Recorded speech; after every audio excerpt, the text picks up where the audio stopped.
Hello children, good morning. एक बार फिर से हिंदी कक्षा में आप सबका स्वागत है। आज हम डॉक्टर एपीजे अब्दुल कलाम के चैप्टर की जो टेक्स्ट बुक में एक्सरसाइज है वह पढ़ेंगे। मैंने आपको होमवर्क में उचित विकल्प पर राइट का निशान लगाओ और मौखिक के जो क्वेश्चन आंसर क ख ग है वह होमवर्क में नोटबुक में लिखने के लिए आपको दिए थे। आई होप आपने कर लिए होंगे। फिर भी हम एक बार उसको रिवाइज कर लेंगे, ओके, ताकि आपको जो भी डाउट है वह सोल्व हो जाए। उचित विकल्प पर राइट का निशान लगाओ। उसमें कवन डॉक्टर कलाम ने आर्थिक कारणों से मजबूर होकर कौन सा काम किया? उसका उत्तर है समाचार पत्र बेचने का, पढ़ने लिखने का कि राष्ट्रपति बनने का। तो उसका उत्तर क्या होगा? समाचार पत्र बेचने का, यानी कि अखबार बेचने का काम उन्होंने किया था। सेकंड वन, डॉक्टर कलाम का जन्म किस राज्य में हुआ था? तमिलनाडु, केरल के महाराष्ट्र, कहाँ हुआ था? उसका उत्तर होगा तमिलनाडु में उसका जन्म हुआ था।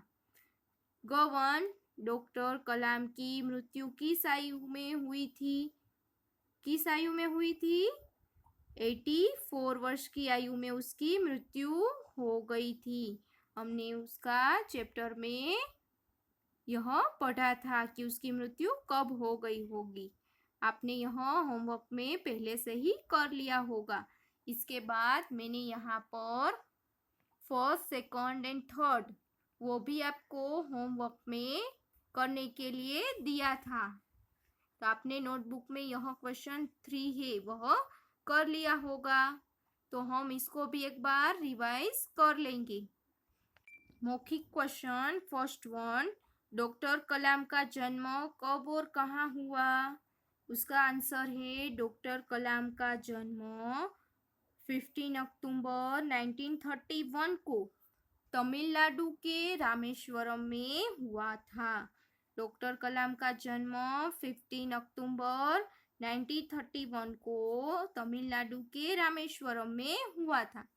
सेकंड वन, उनके माता पिता का क्या नाम था? उनके यानी कि डॉक्टर एपीजे अब्दुल कलाम के माता पिता का नाम क्या था? तो उनकी माता का नाम आसिमा था तथा उनके पिता का नाम जैनुलाब्दीन था। डॉक्टर एपीजे अब्दुल कलाम की माता का नाम आसिमा और उनके पिता का नाम जैनुलाब्दीन था। थर्ड वन क्वेश्चन मैंने ये फर्स्ट, सेकंड एंड 3 वह क्वेश्चन आपको होमवर्क में दिए थे नोटबुक में लिखने के लिए।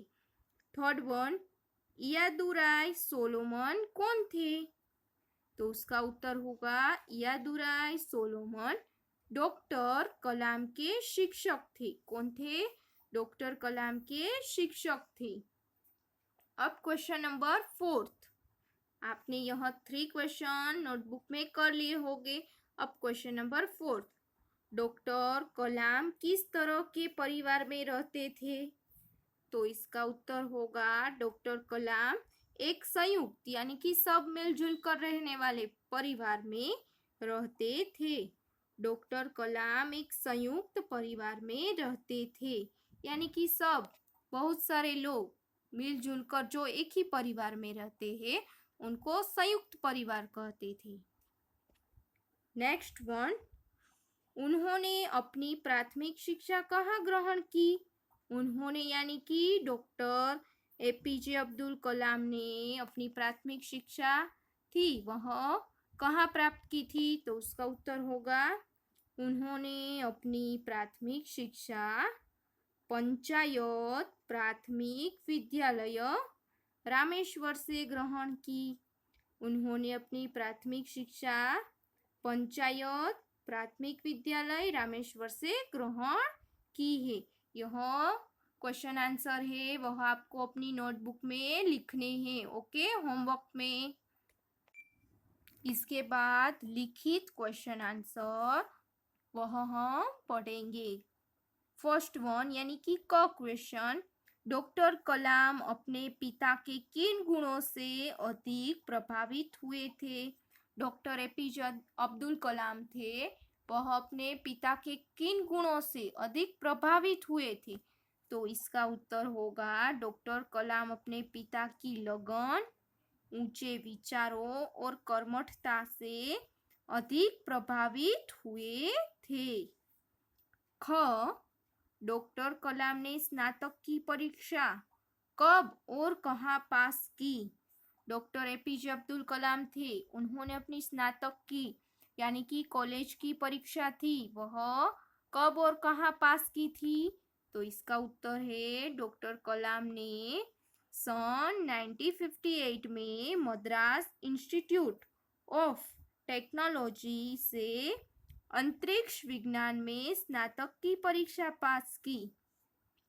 डॉक्टर कलाम ने 1958 मद्रास इंस्टीट्यूट ऑफ टेक्नोलॉजी से अंतरिक्ष विज्ञान में स्नातक की परीक्षा है वह पास की थी यानी कि पास कर ली थी।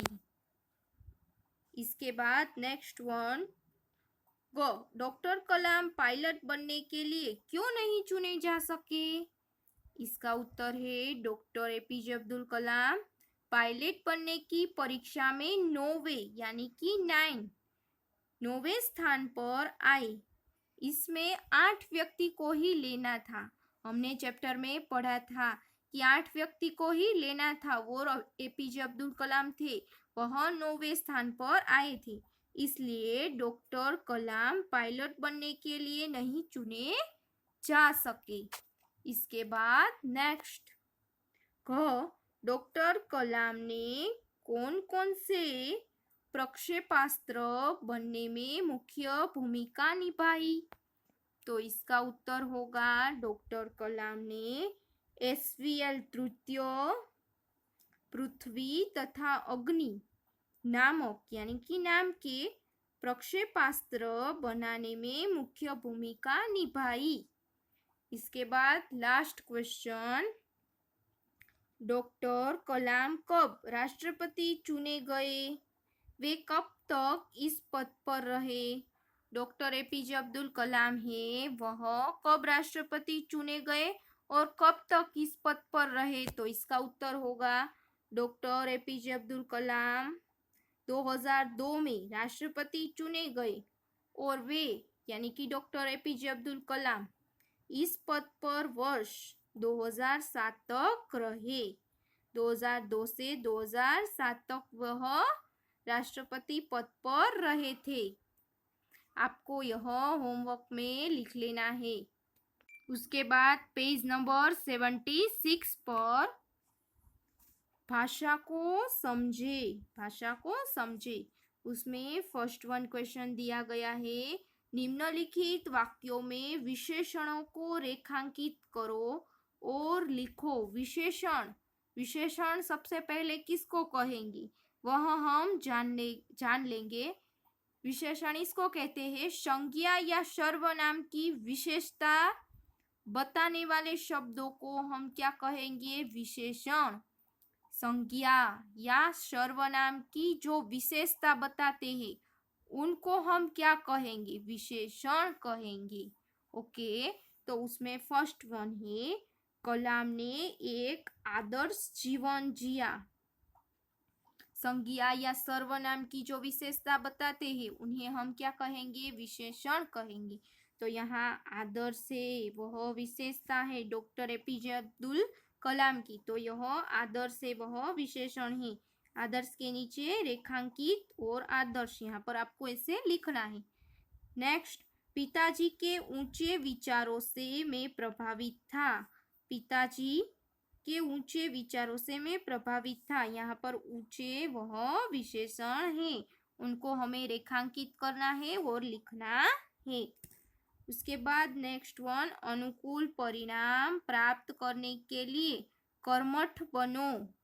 तो अनुकूल है वह विशेषण है, यहाँ पर अनुकूल लिखना है।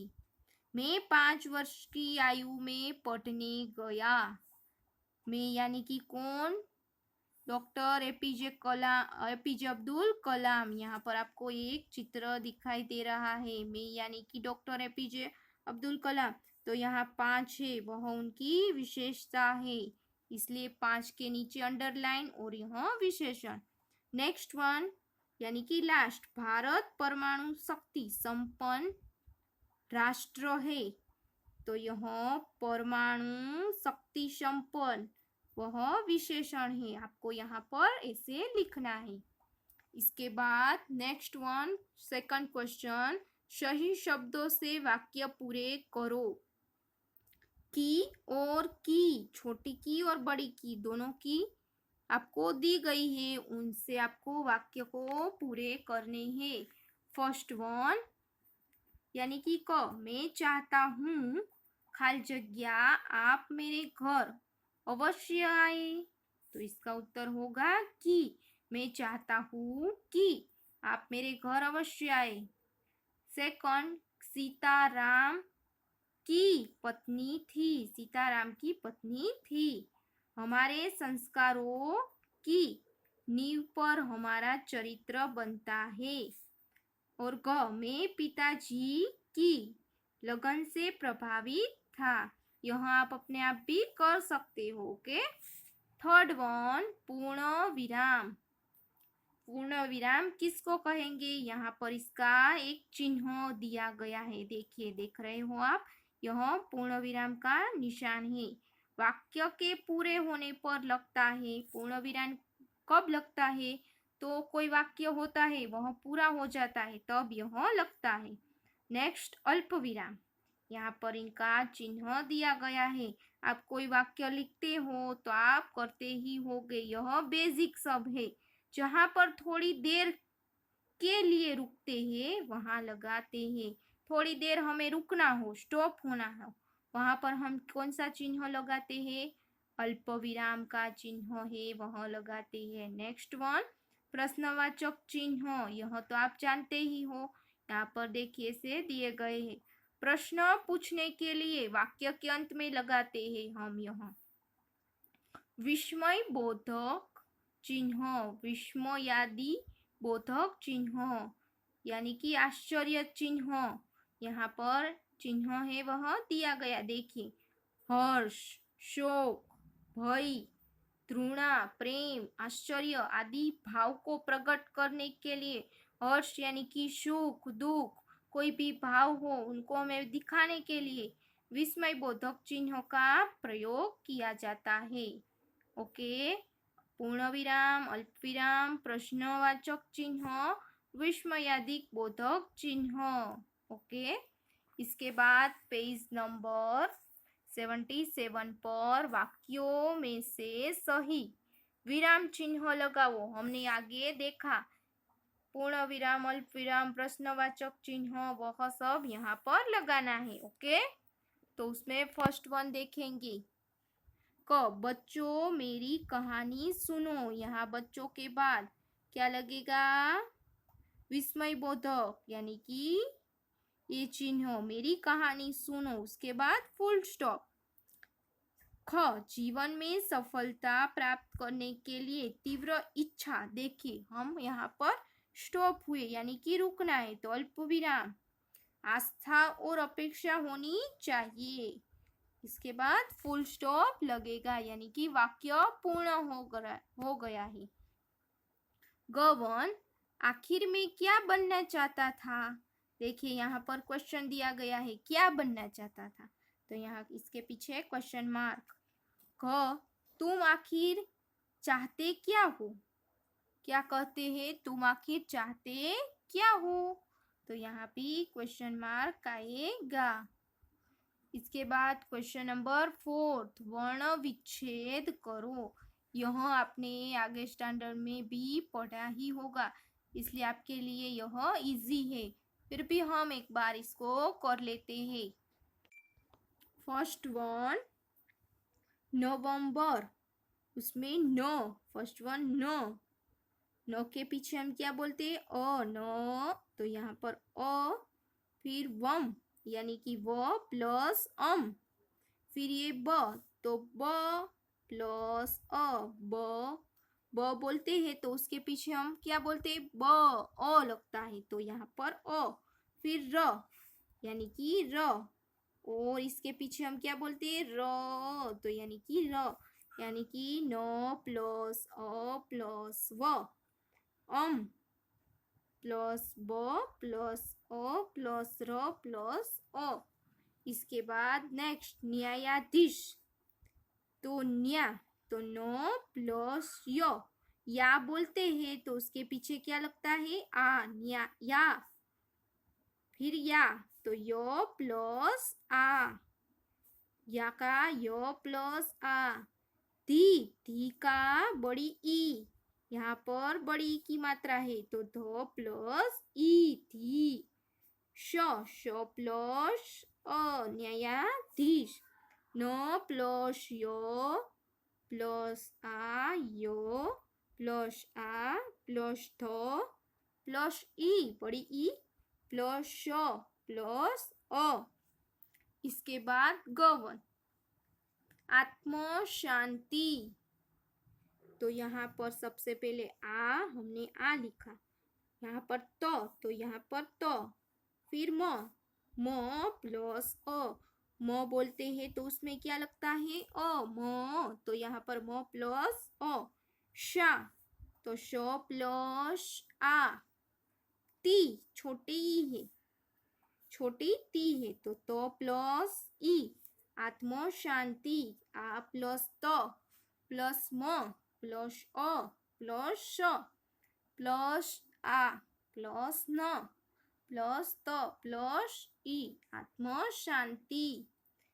लास्ट वन सम्मानित, उसमें क्या होगा, स, तो स बोलते हैं तो उसके पीछे अ लगता है, स प्लस अ। यहाँ पर देखिए म दिया गया है तो यहाँ पर हमने म लिखा, फिर माँ, यहाँ पर क्या दिया गया है, माँ, तो म प्लस आ, माँ हो गया। नी, न प्लस ई, छोटी नी है तो न प्लस ई। तो प्लस अ, सम्मानी, स प्लस अ प्लस म प्लस आ, यानी कि माँ हो गए। न प्लस ई, तो प्लस अ, यह वर्ण विच्छेद हो गया। आपको ऐसे यहाँ पर करना है, ओके। इसके बाद रू प्लस और रू और रू वाले तीन तीन शब्द लिखो। यहाँ पर मैंने तीन तीन शब्द लिखे, देखिए, रुकना तो रुपया, रुचि और रुग्ण ऐसे लिखे हैं। आप कोई और भी शब्द आपको आते हैं तो लिख सकते हैं, ओके। रूप तो उसका मैंने रूप, रूखा और रूट ऐसे यहाँ पर मैंने लिखे हैं। आप कोई भी और तीन शब्द है वह लिख सकते हो, ओके चिल्ड्रन। आपको यह एक्सरसाइज है और यह चैप्टर है, अब वह अच्छे से समझ में आ गया होगा, ओके। Thank you.